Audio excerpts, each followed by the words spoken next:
पानी जीवन के लिए उतना ही आवश्यक है जितनी हवा। हमारा शरीर लगभग 60% पानी से बना है, जबकि मस्तिष्क में पानी की मात्रा लगभग 73% होती है। यह तथ्य इस बात को स्पष्ट करता है कि मस्तिष्क को सही तरीके से काम करने के लिए पर्याप्त मात्रा में पानी की आवश्यकता होती है। जब शरीर पानी की जितनी मात्रा ग्रहण करता है उससे अधिक पानी को खो देता है तो डिहाइड्रेशन की स्थिति उत्पन्न होती है और इसका असर मस्तिष्क पर सबसे पहले और सबसे गहरा पड़ता है। मस्तिष्क को पानी क्यों चाहिए?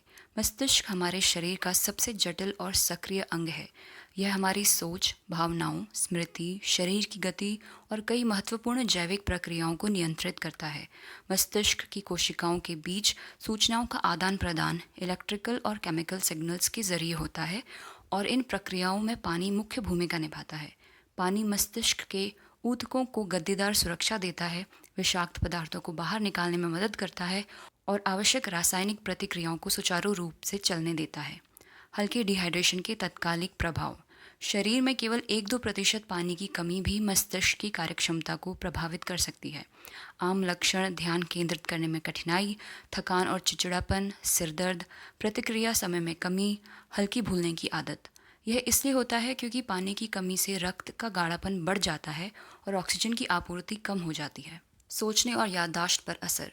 डिहाइड्रेशन से शॉर्ट टर्म मेमोरी कमज़ोर हो सकती है। पढ़ाई करने वाले छात्रों में डिहाइड्रेशन होने पर सीखने और याद रखने की क्षमता घट जाती है। कंप्यूटर पर काम करने वाले लोगों में सोचने की गति धीमी और निर्णय लेने में देरी देखी जा सकती है।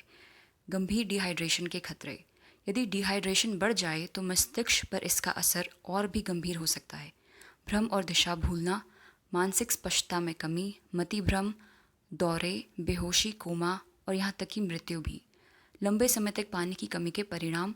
बार बार या लंबे समय तक डिहाइड्रेटेड रहना मस्तिष्क के स्वास्थ्य पर दीर्घकालिक असर डाल सकता है। स्ट्रोक का खतरा बढ़ना, उम्र के साथ स्मृति में गिरावट, डिमेंशिया और अल्जाइमर जैसी बीमारियों का बढ़ा हुआ जोखिम। किन लोगों को सबसे अधिक खतरा होता है? बच्चे, उनका शरीर तेज़ी से पानी खोता है। बुजुर्ग, प्यास का एहसास कम हो जाता है। खिलाड़ी, खेल और व्यायाम के दौरान पसीना ज़्यादा निकलता है। गर्म और आर्द्र जलवायु में रहने वाले लोग। रोकथाम और सुझाव। नियमित रूप से पानी पिएं, भले ही प्यास न लगी हो। तरबूज, खीरा, संतरा जैसे पानी से भरपूर फल और सब्जियां खाएं।